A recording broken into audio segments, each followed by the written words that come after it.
Ron Tibbs, welcome to the Plant Yourself podcast. Nice, Howard. Good morning. Good How are you morning. today? Good, good. This is a conversation I've been wanting to have for a long time.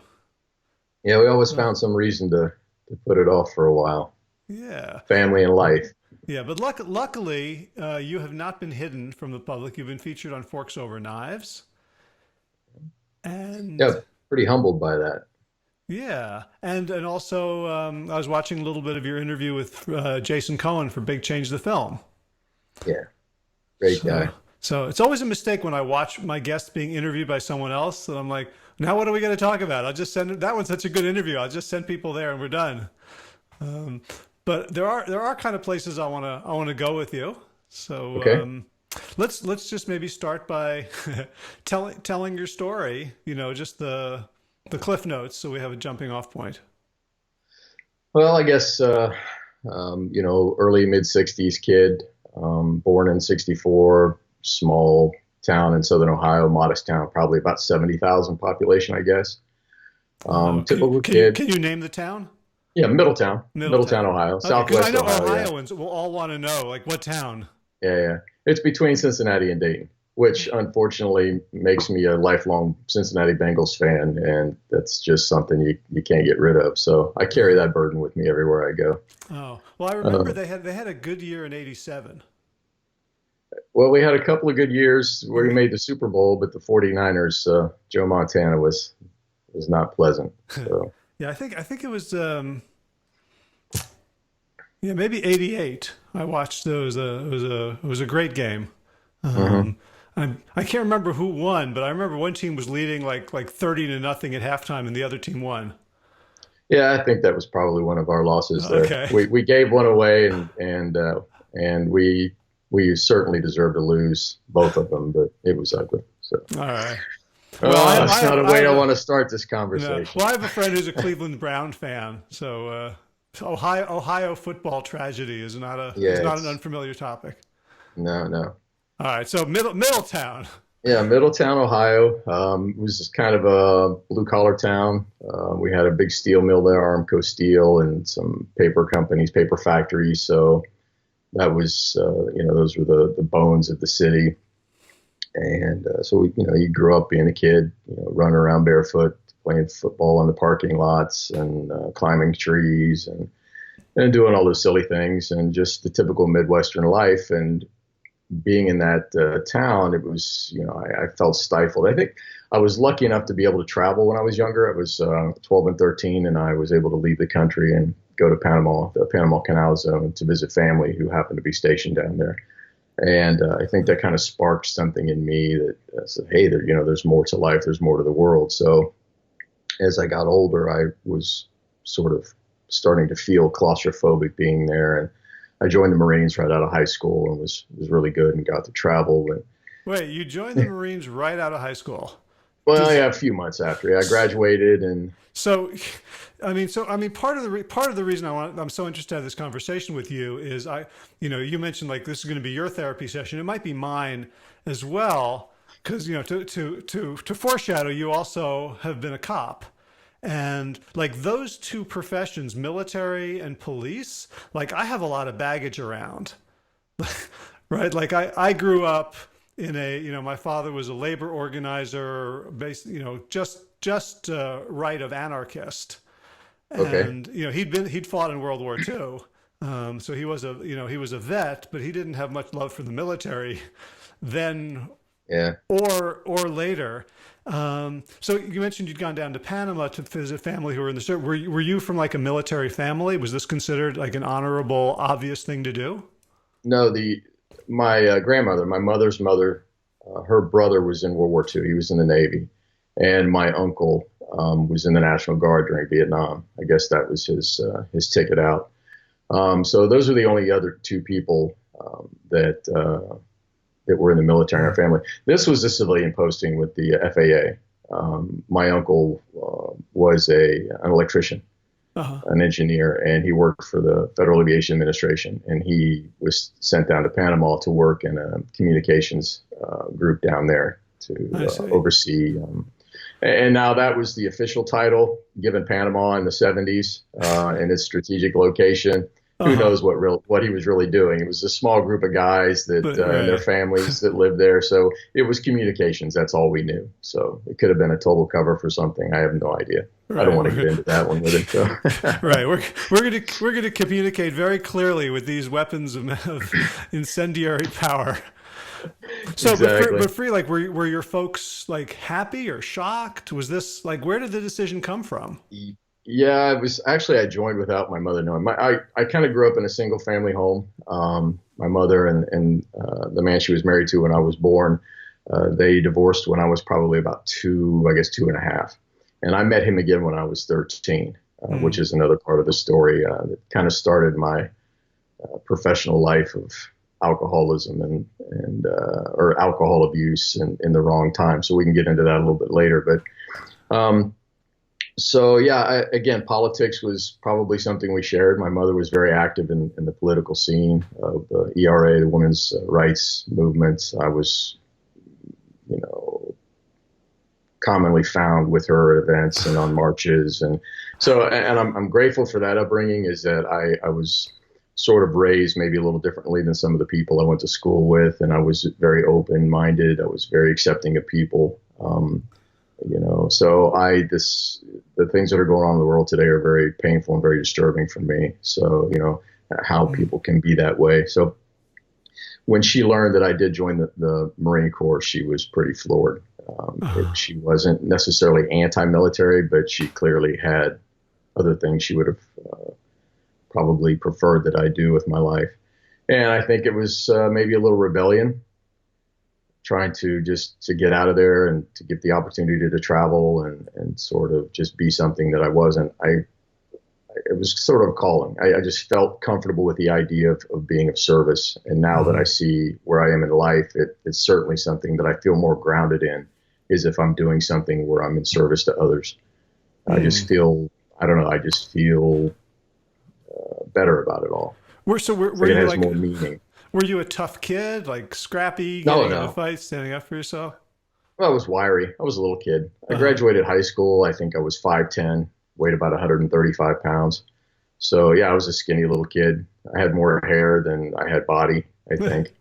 So, the nice feathered hair in the 70s was, Uh, so yeah, it was totally something that if someone would have looked at me and said, "You joined the Marine Corps?" I was like, yeah, yeah, I did. why And Marines? some of the guys I worked with, I had a job, part-time job at a grocery store, stocking shelves and bagging groceries. My senior year of high school, and two of them were in the reserves, Marine reserves.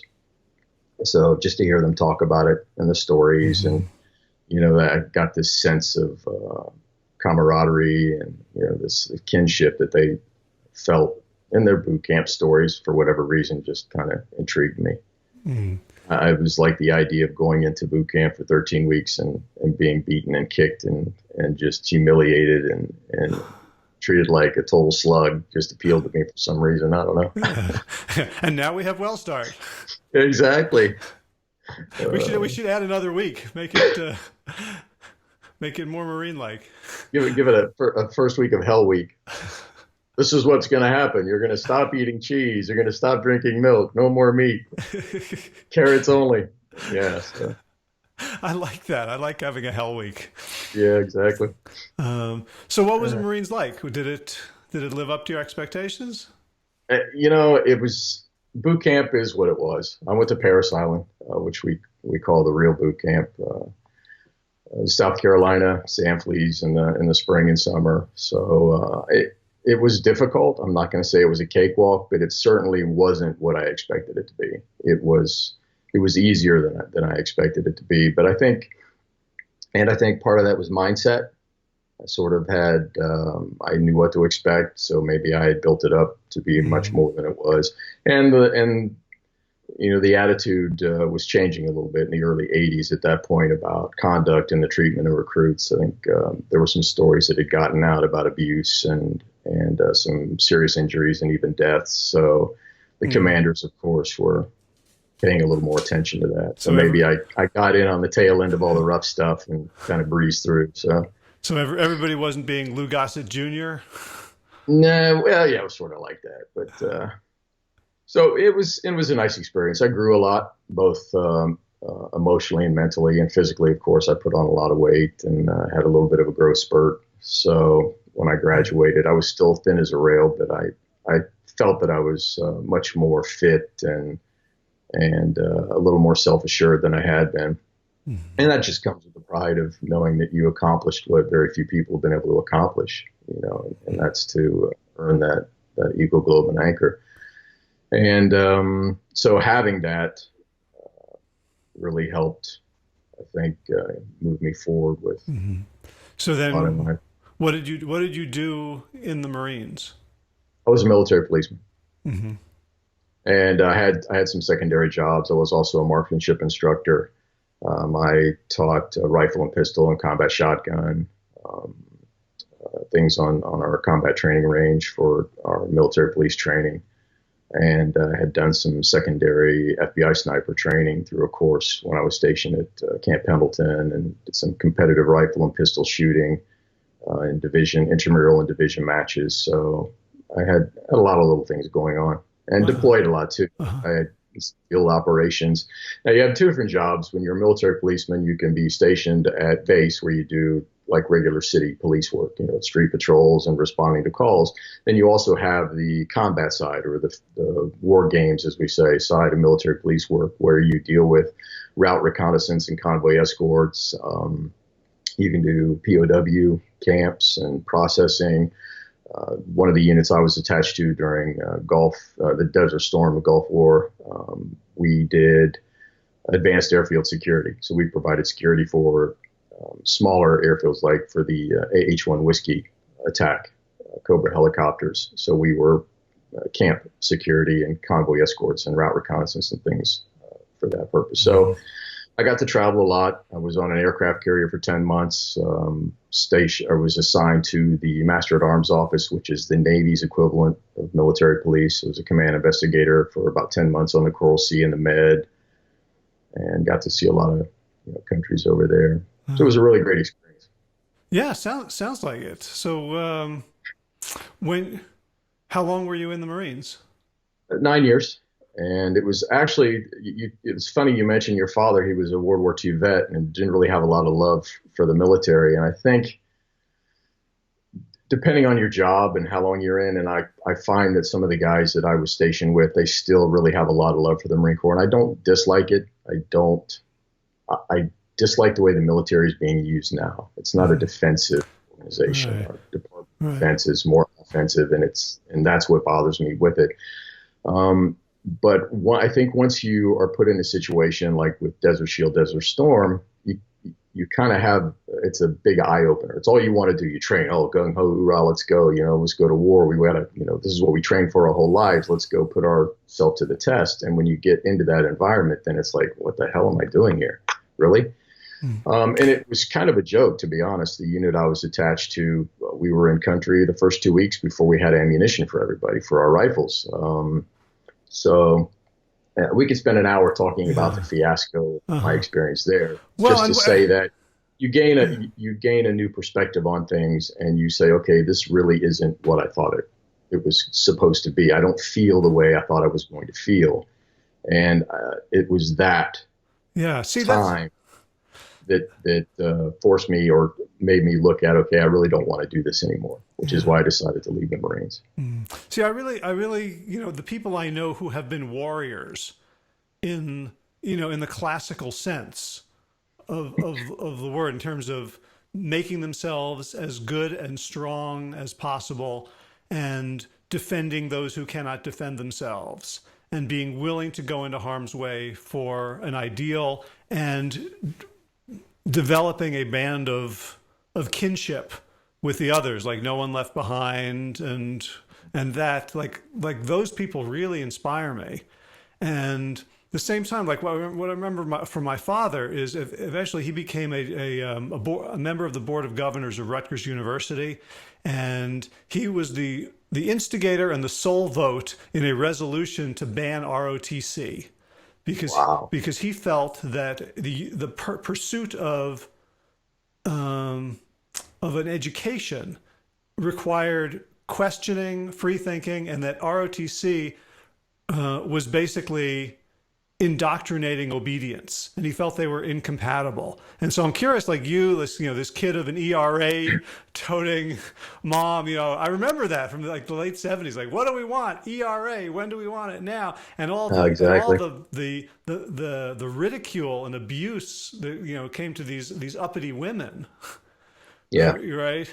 That I'm curious about you, and knowing you now as a very iconoclastic thinker, did you have to give up or feel like you had to hide any of your own opinions in the interest of military protocol of obedience?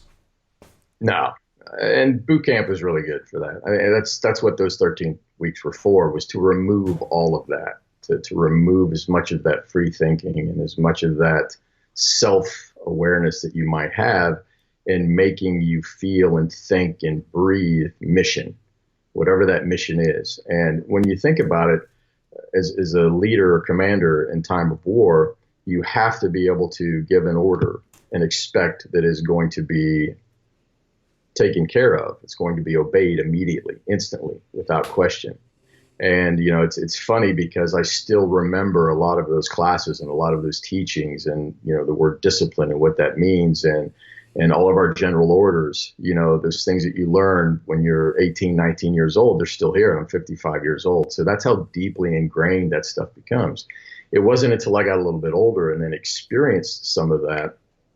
And you kind of see in many cases how ridiculous it is. Now, I'm not saying that the organization or its purpose is ridiculous. It's just the way that the mission is carried out in many cases. It's, you've probably heard the term FUBAR. I don't know if we're going to keep this G-rated or not. Nah. I'll use the F word, frigged up beyond all recognition, or snafu, situation normal, all fucked up, basically. So a lot of that is true. And it's become the punchline in a lot of military comedy movies. And there is a little bit of reality to that. It's a lot of hurry up and wait, and the way orders are passed down and the way the missions are planned, and it can really just become ridiculous. And having seen that, I started to feel, you know what, this is just getting ridiculous. It's not who I am anymore. It's not, I don't feel the same way about it. Now, being of service, I felt that way, and I just felt that I wasn't really being of service anymore. And it started to become, okay, this is more about me now. I'm just going to do my time. I'm going to take what I can from this experience. I'm going to use it for what I can use it for, and then just get out and get a real job and make a little money. And a lot of it too was the things that they were forcing us to do still that we didn't have a choice about, like the medications or the inoculations or the injections or the pills that we were being forced to take, that some weren't even approved for human use or human trial. So being a guinea pig no longer appealed to me as well. It's time to move on. Okay. So then what did you do after the Marines? So I took that, I guess that whole macho, meathead, and we kind of get back into life and that whole attitude about, because eventually I think this should probably steer toward a little bit about lifestyle and who I had become versus who I am now too. So, that whole meat fueled and protein fueled and macho, manly, testosterone fueled life. Of course, I enjoyed being a military policeman. I enjoyed that type of life, and I transferred that to civilian law enforcement. So I left the Marine Corps in 1992. I was stationed in South Carolina at the time, and we moved out to the San Francisco area, where I had family, the Northern California Bay Area, and started applying for work there as a civilian police officer. Gotcha. And I was hired by a county sheriff's office in the Bay Area. Okay. So the Marines feed you a meat-heavy diet? Yeah. The chow hall was, it's not just meat. It was a lot of cheese too. It was we had steaks. I don't know if you call it steaks. It was the thin cut meat that could have been shoe leather. It was all just mass-produced chow line stuff. In the mornings, you could go in and have an omelet, 2, 3, 5, 6 egg omelet if you wanted, with anything in it. Lots of cheese. The lunch and dinner were burgers or pizza. Just all the quick stuff, the frozen that could be heated, or So, a lot of desserts. They took care of us with all the desserts, and cookies and cakes that yeah. we wanted. It was all made fresh right there in the chow hall. So how did they keep people in fighting condition with A lot all of, that food? Was that a challenge? well, you're still young for the most part. Most people, you're in your late teens, early mid 20s. So your body still has that ability to recover. Whereas you start getting into your 40s, and then you see as the older, the more senior ranks, those guys are slowing down. Those guys and gals are slowing down a little bit, maybe putting on a little bit of weight. And there was a lot of physical exercise, of course, a lot of PT, physical training. We get up in the morning, we do our daily routine, and we go for our 3 to 5 mile run, depending on where you were in your training evolution. Um, so, your body was still being kind of resistant for that. And you can get away with some of that. And what I feel now and how I feel now in my life, I always thought I was rather fit and I was healthy. And now I know I was not. I don't remember ever feeling, this clean or this light or this, I guess resilient is a good word for it in my daily routine as I did in 19 years in uniform. So, 9 years in the Marine Corps, just under 10 years with the sheriff's office. So it's incredible how much you learn about that. Okay. So you returned to civilian life, became a police officer in the Bay Area? Yeah, I was with a sheriff's office in just south of San Francisco. I actually got hired to work. My first job was as a correctional officer. So I worked in the jails for a few months until we got to, there was a group of, I guess, 11 or 12 of us that were hired together. And then we promoted to the rank of deputy and went to the police academy and then hit the streets. And So was it different? Like, it sounds like your description of being a military police officer was a lot of support, a lot of sort of positivity, whereas now you're in law enforcement in California. You must be dealing with like crime and criminals and like the worst of human nature. yeah, the big difference was in the military, you had the Uniform Code of Military Justice as your hammer. So most Marines got it, and they were fairly disciplined. You go in the military and you kind of respect that. You respect the uniform, but alcohol always played a role in that. So that was our biggest challenge, was just dealing with drunk Marines that were coming back from deployment or, just having a hard time and, breaking up fights at the enlisted man's club, typical domestic calls, a lot of domestic, I would say violence, but there was some, but arguments, disenfranchised spouses who were just tired of all the games and the long hours. So things like that. Were you So were you drinking at that point also? Oh, absolutely. I started drinking when I was 13. So I can get back to that when I was reintroduced or introduced to the man who, was introduced to me as my father. He worked at the steel mill that I talked about in Middletown. And when he decided to come back into my life and it was our time to do father-son time, we did what he would do on his off days, which was bowl on Thursday evenings and then go hang out in local bars. So at the age of 13 and 14, I was learning how to play pool and throw darts. I was drinking Bacardi 151 and Coke with ice chips out of shot glasses, and That doesn't sound taste buds legal. for beer.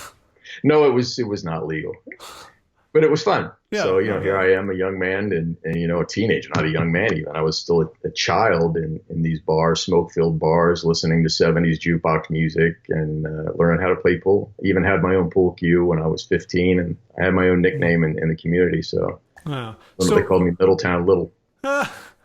Wow. So, did you, when you went into the Marines, did you have what you would consider now a drinking issue or problem? It was, well, I guess we would call it very much social. Of course, in the Marine Corps, it got to be, how much can you drink and still function the next day? So we would drink in the evenings, and then the next day we would get up hungover and go out for our runs. And we were stationed at Camp Pendleton, Southern California, and in the heat of the summer, and you're out at 7:30, 8 o'clock in the morning, and it's already very hot, and the sweat and the stench and, running over puddles of vomit from the people in front of you that were hungover and clearing out their stomach contents, So it got to be a game, and we would play games with it. We'd have parties, and so that, I think, was something. It was sort of what you would use. Okay, we're not at war, so we can't prove ourselves as Marines. So how do we do that as in peacetime? And it would be with feats of, physical training or drinking or just being stupid. It wasn't drinking to like numb out the life you were leading. At the time, I didn't think it was. We enjoyed it. We were having a great time. We got to travel. We got our work games and the whole bit. I think it was just entertaining. We enjoyed the high. We enjoyed, the way we felt. We felt more invincible, of course, when you're drunk or stoned up, off your rocker. And then later, as a civilian police officer, we transitioned into, this is real crime. This is real life. I was fortunate and unfortunate in a way to do a big portion of my street training in a small community called East Palo Alto. It used to be an unincorporated area of the county that I worked in, and then incorporated, and it was largely a minority city. It was very small. It was about 2.5 square miles. And its location in the peninsula, with a bridge coming in from the East Bay, Highway 101 coming up from the south from Silicon Valley, and then straight north into San Francisco, made it the perfect hub for gangs and drugs. As a place for stopping point for crack and coke and heroin coming in from Mexico and from all these places to then be dispersed and then head out in their various directions. So there was a lot of drive-by shootings. In the early 90s, East Palo Alto was named the murder capital of the United States per capita, per population. So that's where I got a lot of my street training, and I actually worked there for about 18 months. So I was sort of, again, thrown into the fire, in that crucible. And it was a big eye opener as I thought, okay, I'm a Marine. I can do all this. I'm an MP. And then it was like, whoa, okay, this is real. So I really had to try to keep a lot of that in check and just understand that I don't know everything there is to know. And eventually the job cost me my second marriage. This is where the stress and the reality of that came in. I had several injuries that required surgeries to repair, the third of which was a back injury that ultimately caused my retirement. And were these from like altercations? Yeah, for pursuits and fights and chases. Blew my knee out chasing somebody that he bailed out of a stolen car. Then I had my hand and my wrist cut open, the knuckle and the joint and tendons exposed, all the lovely gory stuff. So, and actually, I think I experienced what some would call PTSD as a result of that, whereas I don't remember ever really having that while I was in the Marines, even during the 5.5 months, 6 months we were over in the Gulf.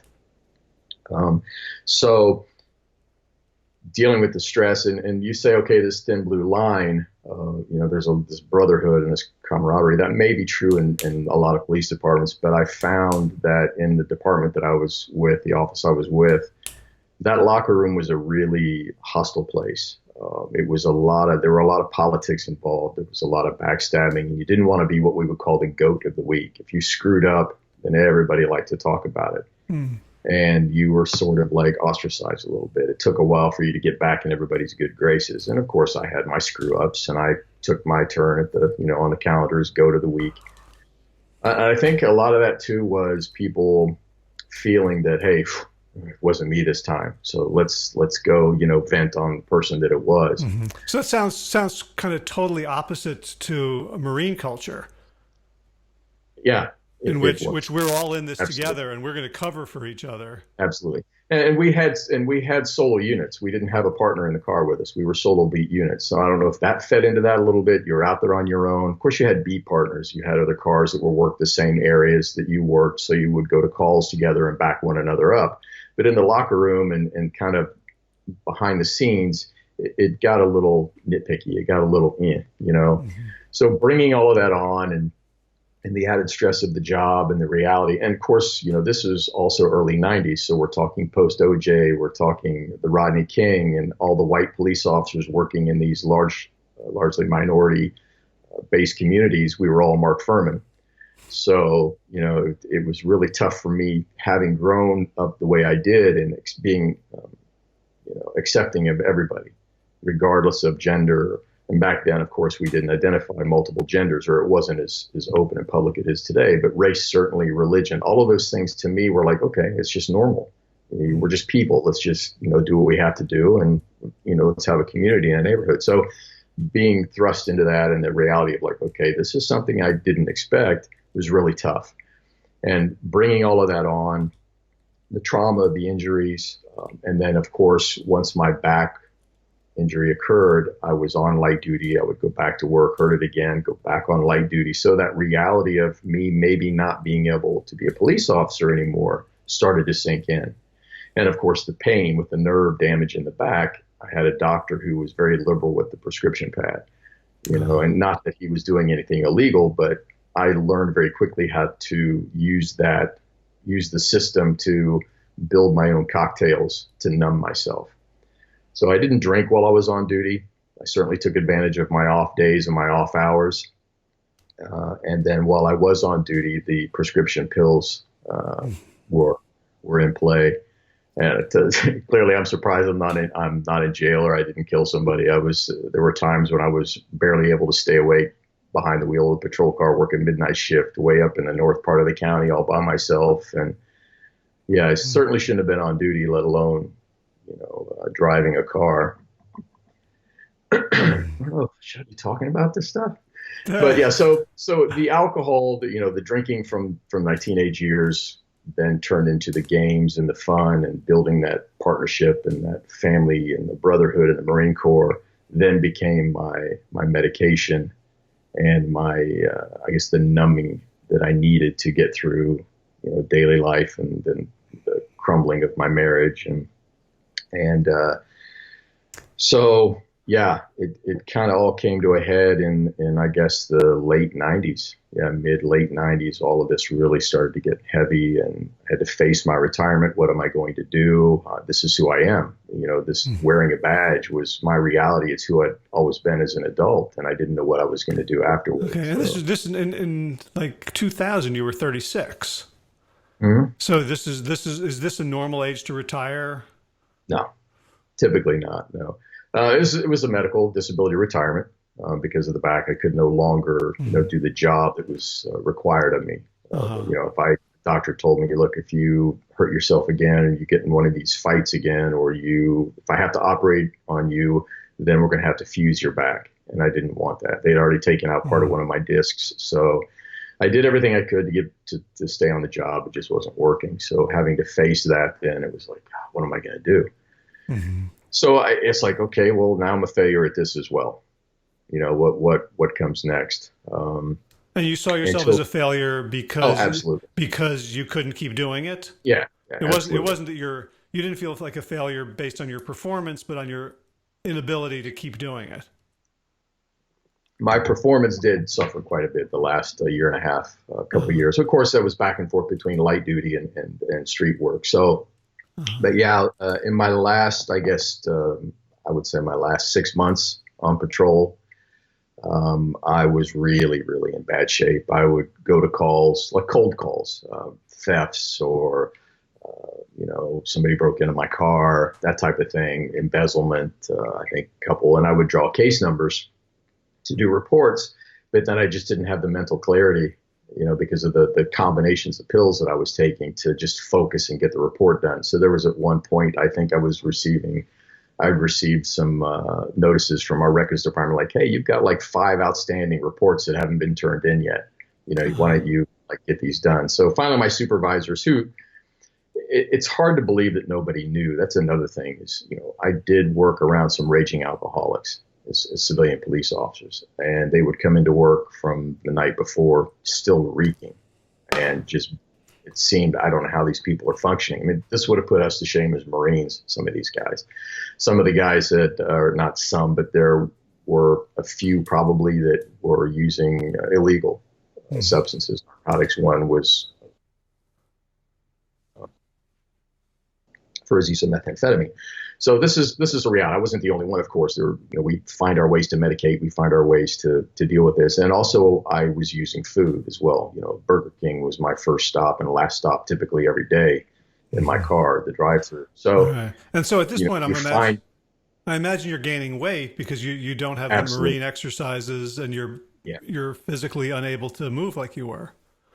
Exactly. Yeah, I was putting on some weight.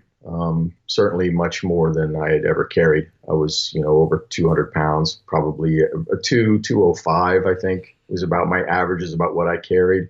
The job itself, walking around, carrying the weight with the, the gun belt, the vest and all of that, you are moving some. So you're not totally sedentary until you hit the desk jobs or the, working in the control center or the jails, that kind of thing. So I'm curious about, because you mentioned you joined up right after high school. You'd been like really good at a bunch of technical skills, right? Like marksmanship.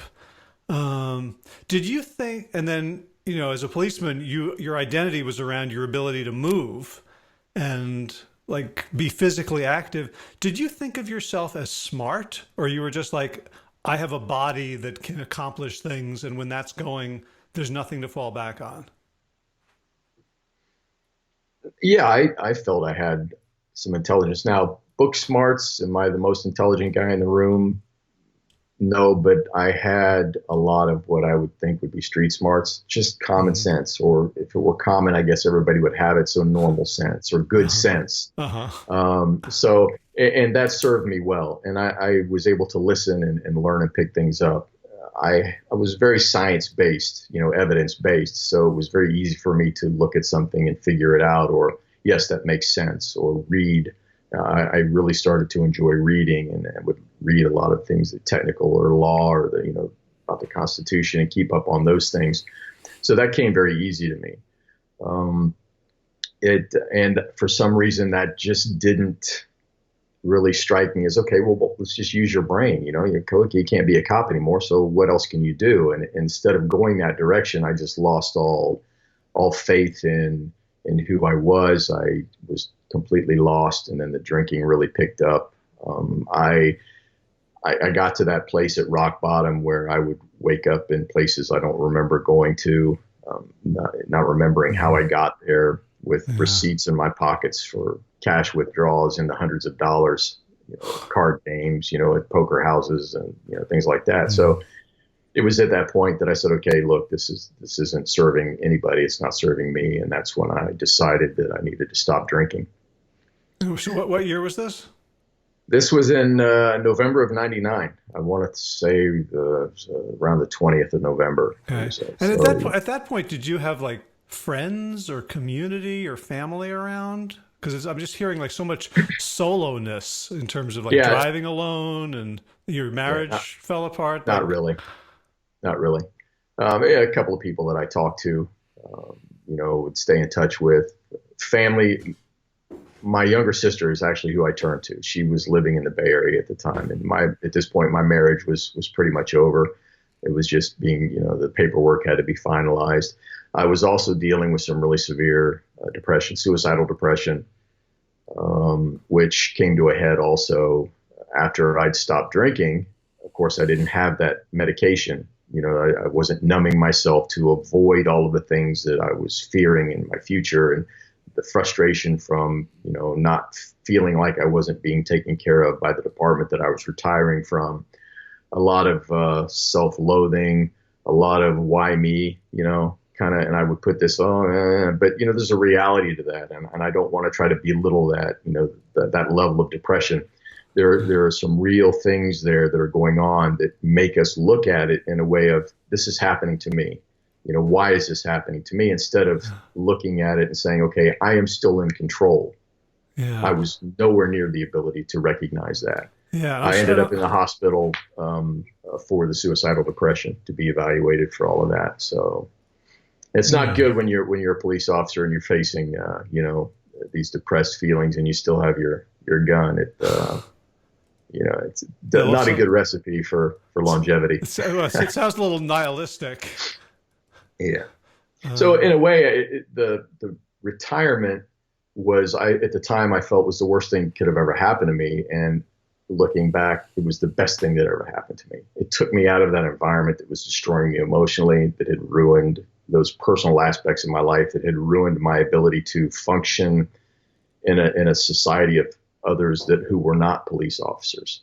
There was very little of that. It's sort of like this tribe mentality. Nobody wants to be around a cop, because even if you're with somebody Typically, when you meet a police officer, it's because something bad has happened, whether you've done it or it's happened to you. Mm-hmm. So that whole reality of, no one wants to be around that energy. So having left that environment was the best thing that could have happened to me. It allowed me to face these demons and to get through all of these issues and to learn how to deal with the depression and to find healthier ways other than alcohol, drugs, and food to medicate myself. So I'm very grateful that it happened now in the end.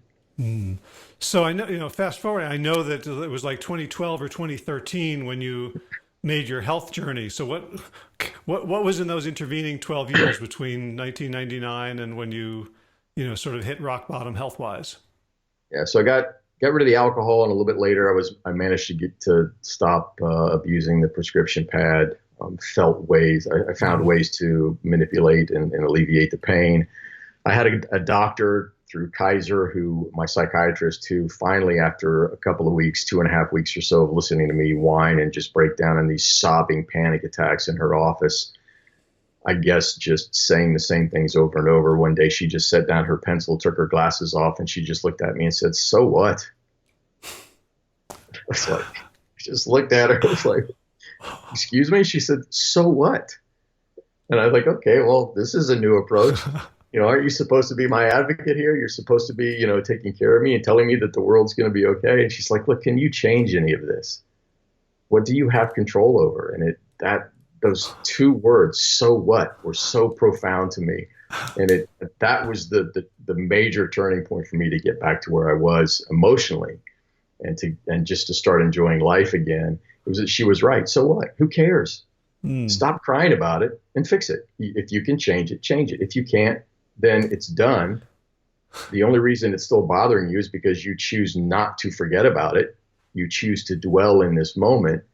And while it was still very real and painful for me, all of these things I was dealing with and this betrayal and all these things, she was absolutely right. It was ridiculous for me to stay in this world that was trying clearly to push me out.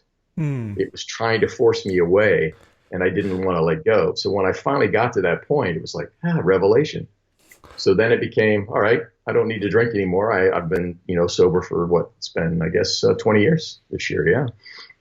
So that's great. And, I'm straight edge and the whole bit, but it was food. Mm-hmm. So life still had some things for me to learn clearly about myself. So then I turned to more food, and I love to cook, and it was all the decadent stuff and all, of course, meat, steaks, barbecuing, so all the things that we did in the Marine Corps. Were you working at this point, or were you on disability?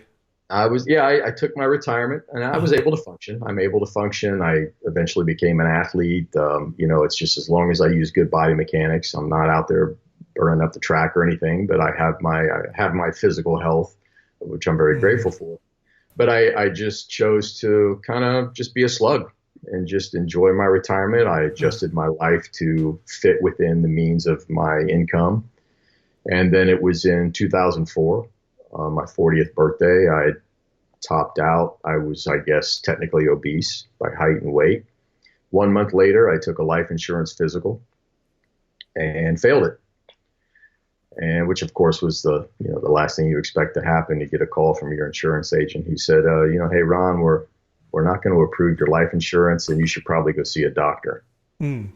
Which was, the last thing. So a bean counter with a calculator has decided that you're not, that they don't want to bet on you living for 15 years.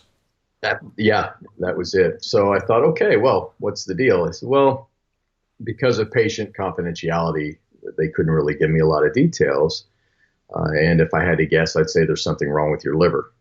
I thought, oh man, I haven't had a drink in 5 years. What's going on? All this drinking from the age of 13 is just, this is it. This is how I'm going to go. So I went to see my doctor, and she followed up with more blood tests.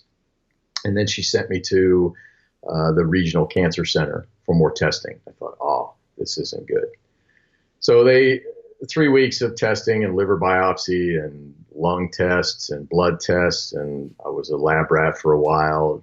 I had symptoms for several chronic conditions, a hemachromatosis, which is a genetic liver disease, which I had part of the genetics for, but didn't actually have the disease. Polycythemia vera, which is a form of blood cancer they thought I had because I had symptoms of that, but I didn't actually have it. I did have fibrosis or scar tissue in my liver, which was considered, it's called NASH, non-alcoholic steatohepatitis, which is stage 3 of 4 stages of liver health. And the doctor told me, no, it's not your drinking. He said, if you haven't had anything to drink for 5 years and your liver's been able to recover from that, this is something else. Okay, well, what is it? We don't know. And this is in the early 2000s, before the pharmaceutical industry got a hold of non-alcoholic fatty liver disease, or NASH is what I was diagnosed with, which you actually have the scar tissue. It's your liver's starting to die. And so they said, there's really nothing we can do for you. We can just follow it. We'll draw blood, keep an eye on your liver markers, on your liver enzyme. And in probably maybe 10 years, you could develop primary liver cancer, or you'll probably need a liver transplant. So, okay. Was there anything to medicate you with? No. Well, he said there was a new drug. It was in trials. It was for diabetes that they could prescribe. It was also being looked at so clearly there was a connection between food or diabetes type, development and the liver at the time, whether it be gallbladder, liver, and all of those processing organs there. And he said, I don't recommend that we do that. I said, no, I'm not in the mood to take pills.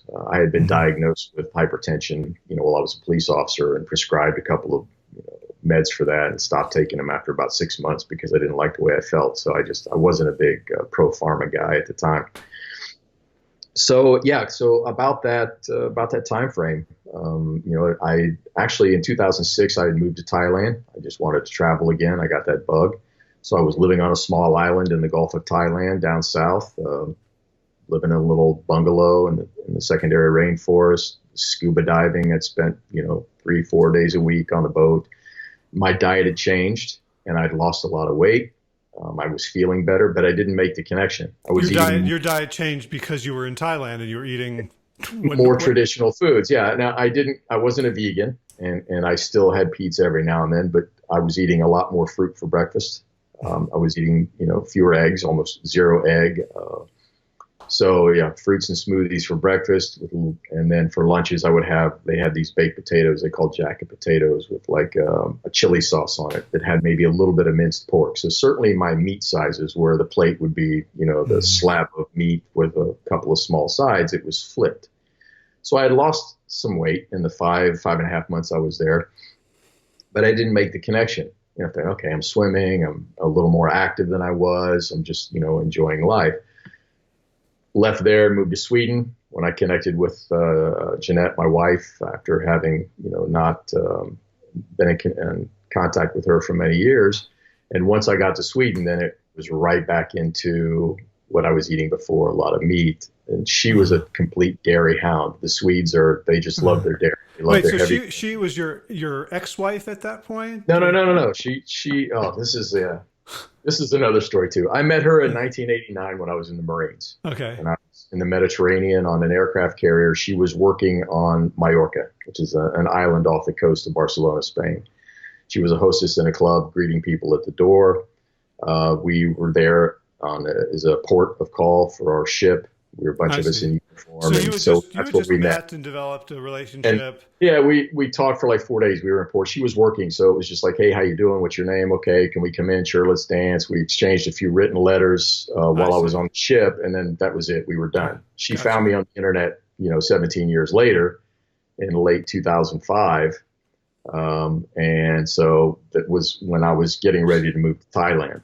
Gotcha. So it was like one of these the universe has conspired to close doors, you're ready to leave, and then open a new door. And now we reconnect, and we're married and have been together for 13 years, and life is great. So when I reconnected with her, I was on my way to Thailand. She was back in Sweden at the time. She said, hey, we'll come and visit. So I did, and ended up moving there.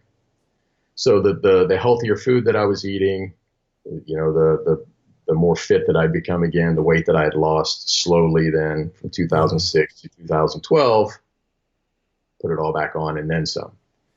And in October of 2012, I would say that I was probably circling the bottom of the bowl. My body was shutting down. I was obese. I was not sleeping well. I was very lethargic. Felt hungover all the time. I couldn't think. Just a lot of fog. I was getting very severe eye infections that would cause a pussy discharge, and my eyes would swell shut for 2 and 3 days, which was causing cluster migraine headaches.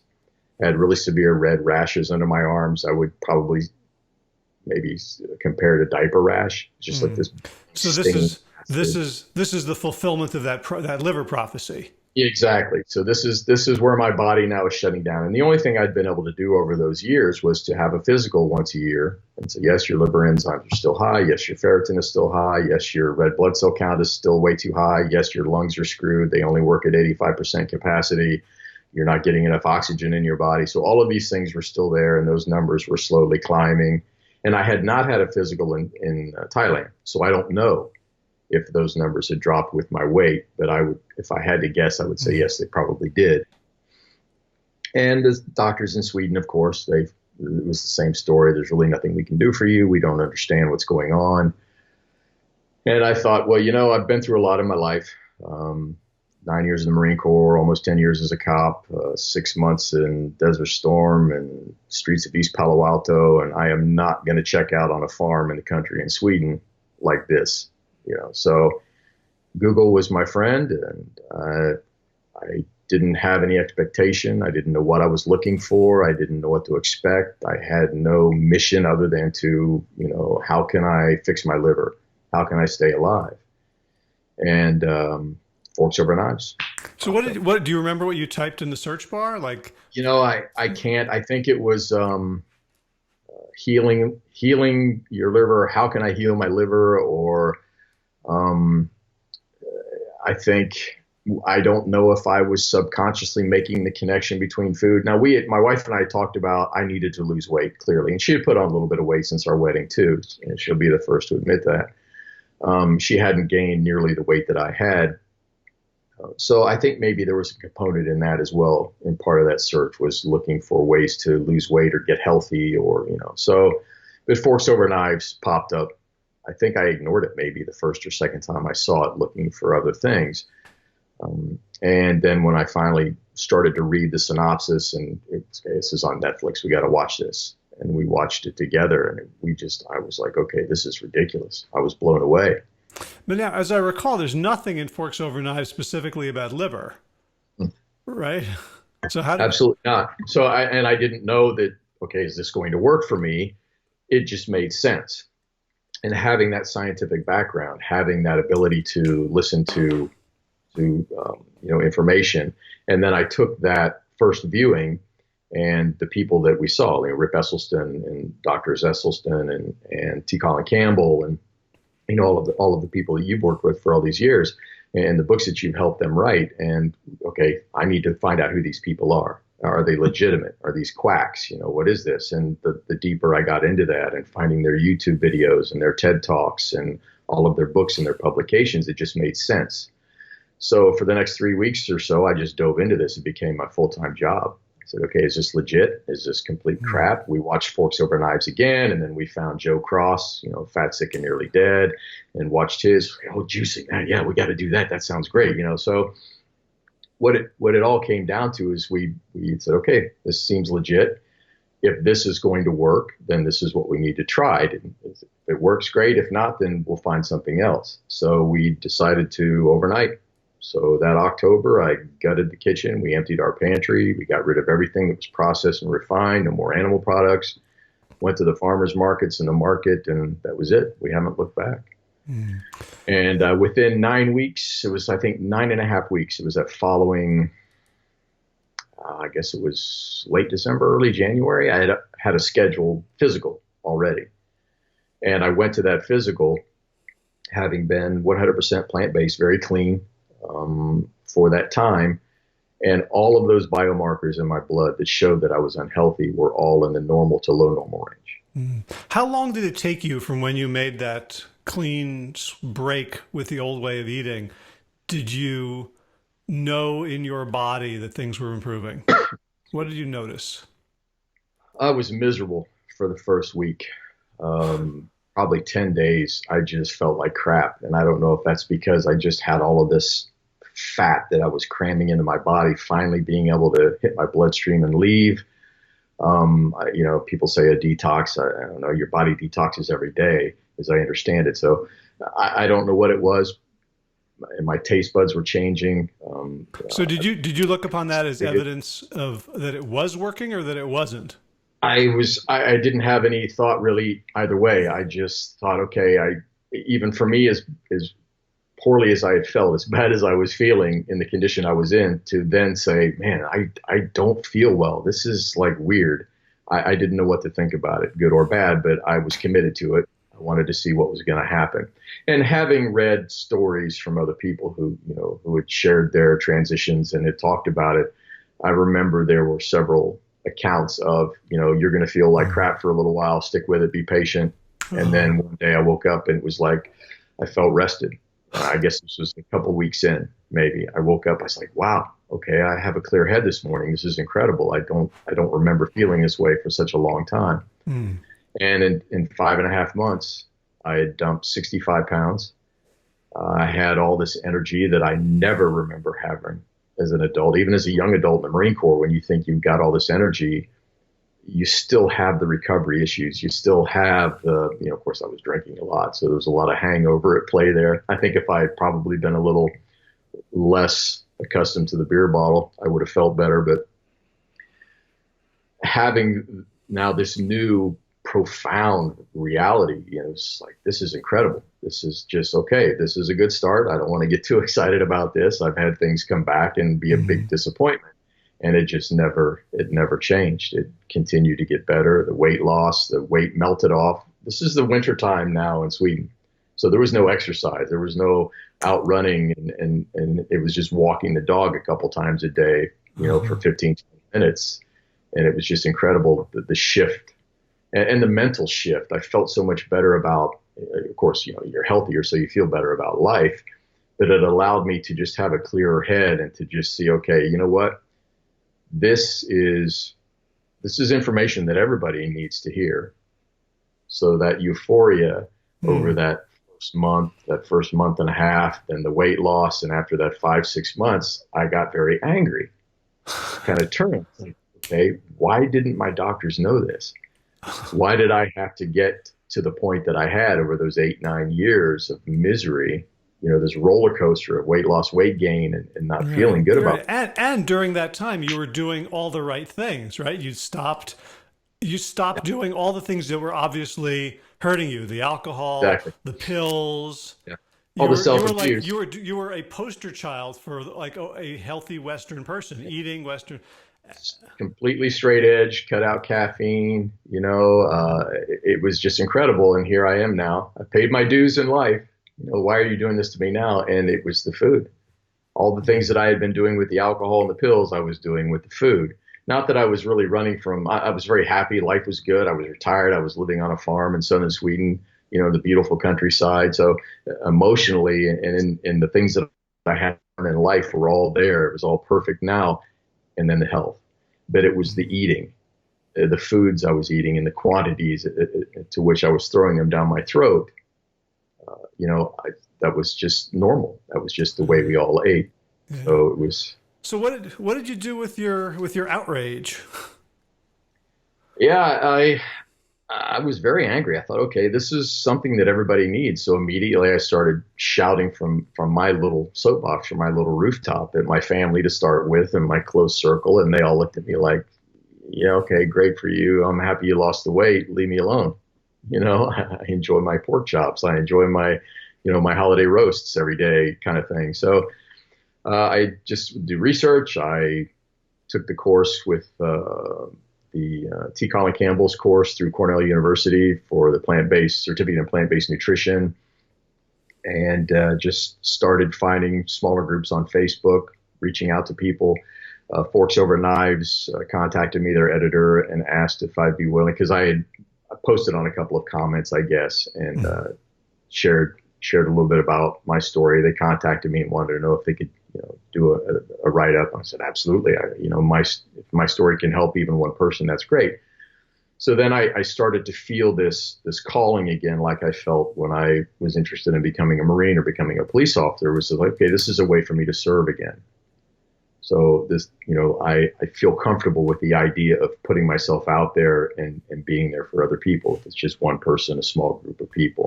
It's a different type of vulnerability than putting your body on the line in East Palo Alto and putting your story and all its rawness and ugliness. It took me a while to be comfortable with that. The first person that I was really able to open up to and share a lot of what I had gone through as a teenager and a child, and the drama at home, and that energy, and the not traditional relationships within the family, and a single parent, single mother, family in the 60s and 70s. So all of those things that turned me into who I was as a young man. And then, the first person that I felt comfortable sharing any of that with was Jeanette. And when we got back together again, I said, okay, this is me. And it was like a torrent, like a hurricane. I just unloaded on her everything about my life, everything I'd done, everything the people I had been over the years, and she was still sitting there when I was done. So I thought, okay, well, she accepts me, so that's cool. And so it was all great, And so then having now being in this position of being able to share parts of that with people who had or were currently in or maybe trying to transition from those places in their lives was very appealing to me. So I felt, okay, yeah, I've dealt with a little bit of that. Now, I'm not comparing our stories. I never want to compare what I went through with anybody else. My story is no worse or no better than anybody's. It's ours. It's our journey. We deal with that. And being able to learn that and understand, yes, I've been there to some extent. This is what worked for me. Or, let's find the answer together. It was a different sort of service. It wasn't, I'm coming in to fix a problem as a cop.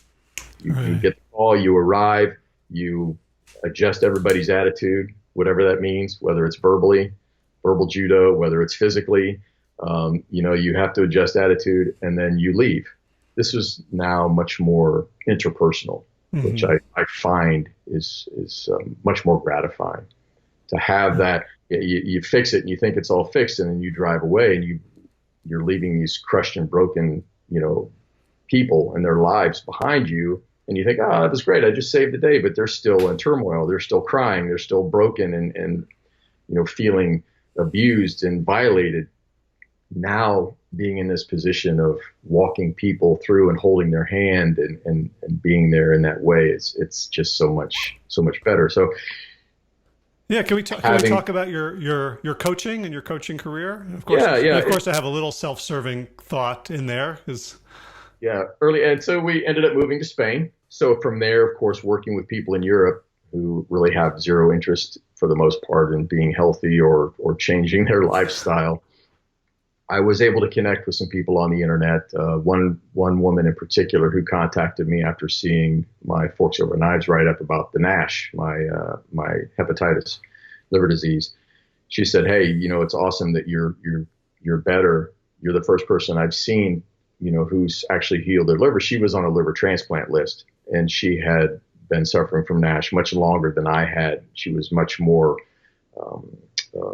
I guess, her liver disease had developed much more than mine had before I was able to change. So when she contacted me, I spent a lot of time with her. So the early parts of my coaching career, I would say I was basically mentoring. I was doing it for free. I had no interest in charging people. It was just me spending time on Skype with anybody who had questions and trying to guide them through.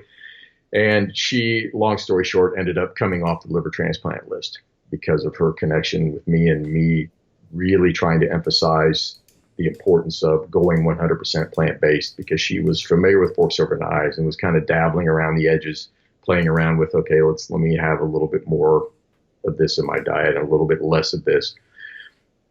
So having that success, it really helped me say, okay, yeah, this is what I need to start doing. And then you came along, you entered my life, and I'm very grateful for that. I think I commented maybe on one of your posts. I'm not sure exactly what started. It was when Howard Jacobs had contacted me the first time. I had lost my mind. It was like, wow, this is incredible. This guy, he's an author. He's He's one of these powerhouses in the industry. Why are you talking to me? So my hammer of driving this message home, which was very ineffective, you were able to, for me then to take that hammer out of my hand and show me, okay, you know what, this is a different way. I did want to guide people through, but I was still like, okay, this is the only way to do it. So being connected with you, and then eventually meeting Josh and becoming, and Kevin, of course, getting the training for the WellStart coaching and learning this new, it's not a new philosophy, it was for me, but this new style of understanding the journey that the journey that I went through, that I was dealing with is similar, but also completely different than everybody else. Yeah. And everyone has to come to that path in their own time and in their own way.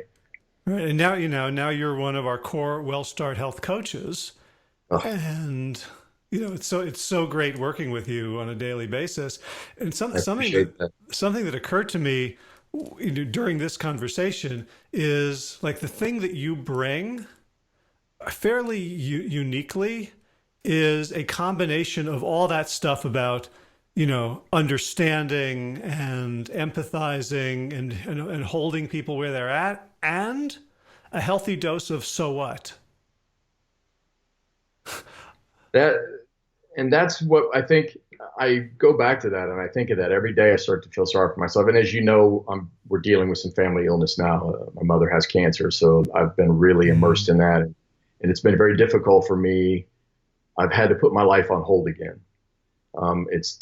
This process has taken me away from my wife. It's taken me away from, we're separated now, not in marriage, but by distance, because I'm dealing with this and she's at home. So it's also forced me back into that those times when I was a young boy and a young man, in that dynamic, and forcing me to visit this family dynamic that was very raw for me.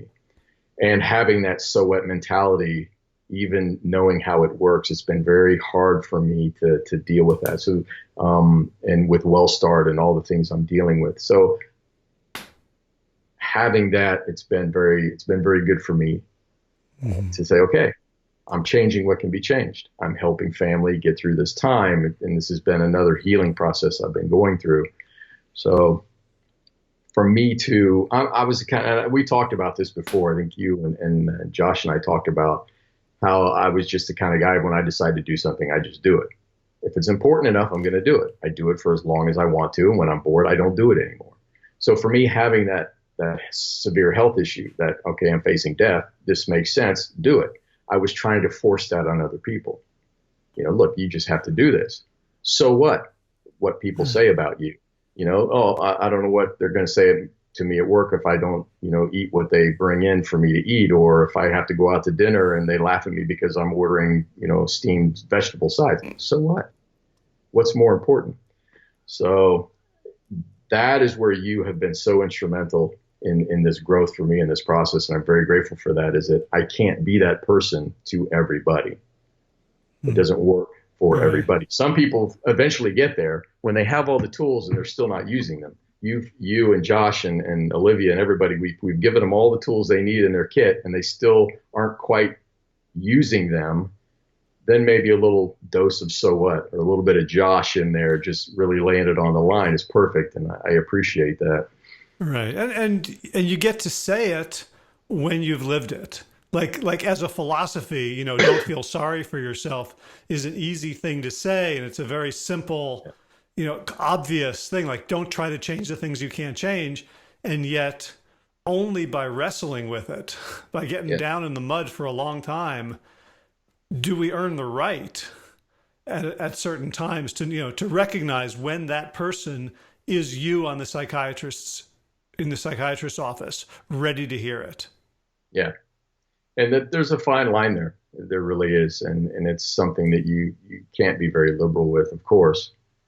And you see it when it's there. Yeah.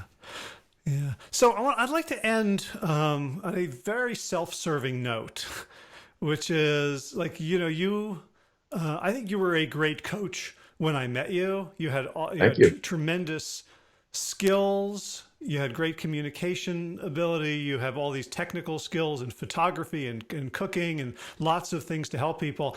And I saw a transformation in you going through the coach training program. We're going to be offering another one in the late fall, like for first week of November. And I'm really curious, and it's an advertisement. So, everyone who's listening who's like, he can't do that. You know what? I don't have any sponsors. I don't take money from anyone. I can fucking do what I want. It's your show. So, I don't know where that came from.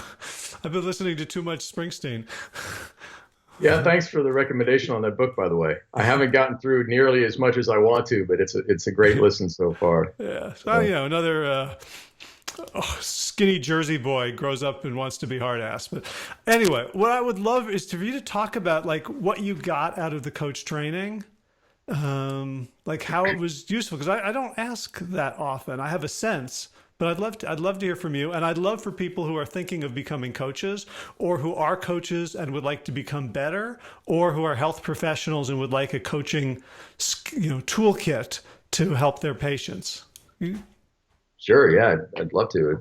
And for me, that's an easy one. Excuse me. Like I said, I had one tool on my kid, and that was my Warhammer. That was, hey, stop eating this crap. Eat this way. You're going to feel better. Your diabetes is going to go away. All these, and it just doesn't work. So, what I learned from you and Kevin, and then through working with other people who had come in from various lifestyles, people who had just finished their journey, or maybe had been coaches or business coaches or health coaches. So all of us together in the group, it was really helpful to have to experience this with other people, other points of view, other walks of life. You heard perspectives that maybe you weren't going to be exposed to in any other way. So all of that was really instrumental in establishing this, I don't want to call it a protocol, but your steps. I think the most important thing for me was learning how to take people that were under duress, okay, emotional, physical, the dietary stresses we put ourselves on, and to hold them accountable, to teach them how to hold themselves accountable for what they were doing, to evaluate just even the smallest. It wasn't the macro, it's getting into a little bit of the micro level of, okay, let's stop thinking about where you want to go. Yeah, you have your goal, you have your rules, you want to set, you want to lose weight, you want to do this, but what did you do today? What did you do in the last hour? Why did you do that? And if they couldn't answer, then the tools that we learn is to get them to recognize and to evaluate themselves, and to start to hold themselves accountable even in the smallest little step, and to understand that it's not all going to happen overnight. It's not going to happen tomorrow. This isn't going to be okay, you're going to wake up and you can't all be like Ron, where he just says, screw it, I'm done, and it's fixed. So those baby steps, I think you use the term of, Olympic athletes don't become medal winners overnight. It's the training, it's the muscle memory, it's the habits that you form. So teaching people how to build those small habits has been huge. And letting them, or teaching them to learn how to evaluate that. Okay, what was I feeling? What was I thinking? What was I doing? What conversation was I having with myself when X happened? And what am I going to do next time? And you give them something that seems the most silly, ridiculous, a Post-it note or whatever, the smallest thing, and it can become so profound. And I think that's great. And I will say, and I wanted to do a little video on this and post it in the comment. I don't know if you remember a few weeks ago when I jumped in on one of your calls unexpectedly, just to kind of listen. And I love to check in on your calls, especially with you and Josh on it, just listen and learn, because just learning and watching you coach, your mind comes from places that I never thought or never expected to be thinking and dealing with these people. So, and I wasn't supposed to be on the call for very long. I think I had like 20 minutes extra time, and I just wanted to check in and listen. And I ended up staying for the whole call because just something was compelling me to go forward. And at the very end of that call, you were dealing with one of the clients. And of course, I won't go into a lot of detail, but she was dealing with a lot of heavy stuff. stuff in life that like, wow, and she's still functioning. She's here on this call today. She's being vulnerable. She's giving of herself. This is incredible. And when she started to share, her body language, her energy was negative. The look on her face was just pure pain. The language she was using was very negative. It was self-deprecating. And I'm thinking, okay, this is going to be good. How's Howard going to deal with this? And you called her on it. It wasn't a handhold session. It wasn't one of these, okay. You said, you know what? I'm going to stop you here. I'm going to check you on this language and what you're saying. And she tried to push back. And you said, no, I'm not letting you off on this. And it was done in a very kind way. It was done in a very supportive way with the community, the other people that were on the call. And I think we could all feel that. And within just a few short minutes, you got her energy to shift. And it was like a light bulb came on. Her face lit up. Her eyes went from being melancholy to there was a spark in there again. Her literally frown became a smile. I think she even chuckled a little bit. And just having those tools or learning that ability to take somebody, even when you're calling them on, what they're saying and what they're doing, to get them to realize, you know what, I'm feeling the worst I've felt in weeks. I just don't have the desire to do this anymore. Basically, I'm looking at all of these things that are just trashing my life right now to, wow, you know what? I am doing this. I'm still being successful. This is still working. This is great. And that was why I was on that call that day. I honestly believe I needed to see that and to feel that and to watch you work in that way. And learning these tools from you, I would say if there's anybody out there that has any idea that you want to be a coach or you think you already are a decent mentor or a decent coach, the things you're going to learn through WellStart are going to make that look pretty shabby, in my opinion. So yeah, just that alone right there. I wish I could just isolate that moment and use that as a recruiting tool to watch you work that magic on her and her energy shift and her language and the level of her positive mental attitude just went up just exponentially. Well, thank you for reflecting that back to me. It's something that I learned from Josh, at least overtly, that coaching, the only thing we're trying to do in coaching really is to help people stop lying to themselves. Like once I understood that, then all the tools that I had suddenly were in service of like this transformative goal. Like that's like the basis of everybody's problem, including our own, is where we are lying to ourselves, where we're bullshitting ourselves. And it's so easy to see it in other people. Yeah. And it's so hard to see it in ourselves. And, the skill of coaching is we don't tell them where they're lying. We don't show them, we kind of, put them in a corner where they just are suddenly faced with, oh, that's not true, or that's not the whole truth, or that's not the empowering truth that I could be asserting. Mm-hmm. Absolutely. And not everybody will get it. Of course, you have to realize that, or people will come to that realization maybe much more slowly than others. So learning that, right? Yeah, that's part of the skill is not doing it before it's time.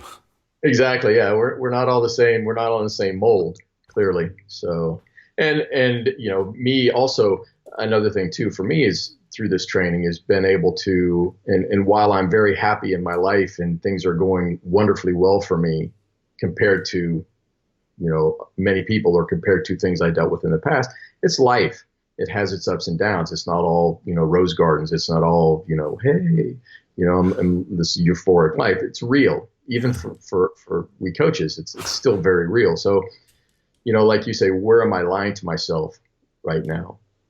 Thinking and putting myself under the microscope of WellStart and that platform and those techniques and the breathing and the check-ins and the stress proofing and all that has been very helpful for me, especially this last year.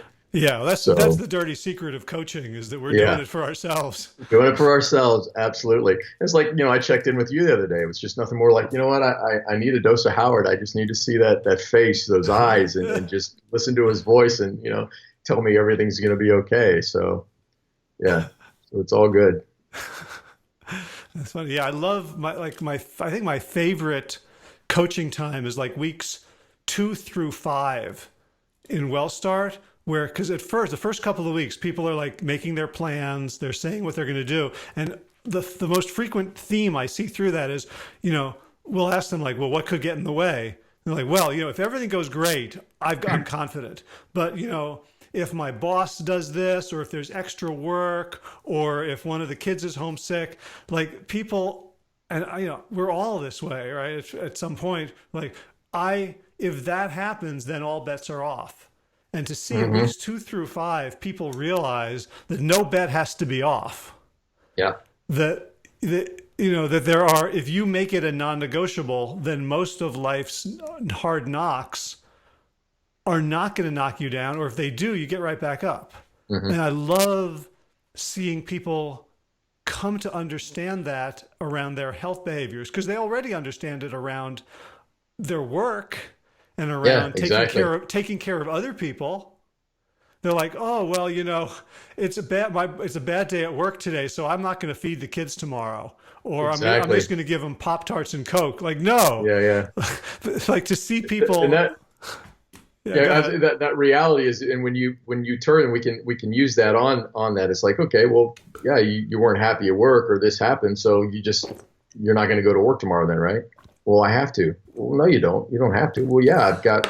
So it's the same energy. It's the same thought process with you shouldn't eat that because it's not going to serve your goal. It's not going to further your process. It's really that simple, or Yeah. it's really that simple. Maybe not easy for everybody, but when you get them thinking that way, is there are many things you do in life that maybe you don't want to do necessarily, but you do it because it's for the better, Yeah, regardless. and I would argue that all those things you don't want to do, you do want to do. You do want to do because it serves a greater purpose. It puts the roof over your head. It puts the food on your table. It allows you to have your weekends and family time and all those things. So yeah, it's getting that shift in the familiar and the comfortable and all the things that we've just surrounded ourselves with that make us feel all warm and fuzzy, and replacing that with things that will still do that. We still eat amazing, beautiful, vibrant, flavorful food. It's just it's serving a better purpose, So yeah. Yeah, I like that shift. Shift happens. All right, man. Anything else you want to drop on us Oh, before we I go? mean, I just could we could talk forever. I mean, there's still unpacking all of that.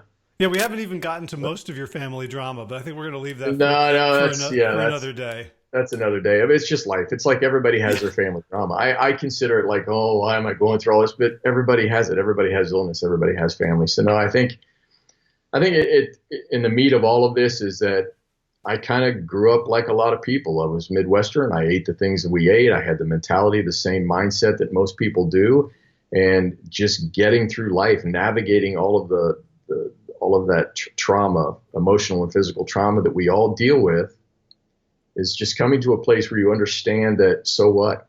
If you can change it and fix it, then work on that.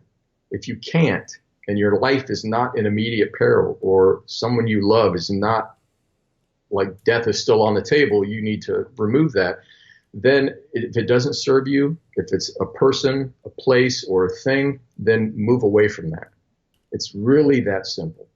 You have to understand that, to be a better person, a better steward of yourself and your energy, you just have to try to remove all that negative and get reduce the stress and find those tools. And certainly WellStart, as a client in a cohort, as part of the program, or as a WellStart coach, you'll find that there. You'll find those tools and those abilities there if that's something you're interested in.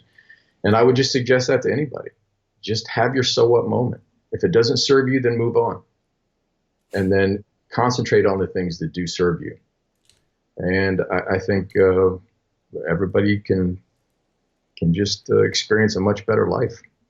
All right. Well, Ron, thank you for dropping that. Thank you. Comes from 55 years of life experience. There's a lot. There's a lot behind that gentle offering. So I appreciate it.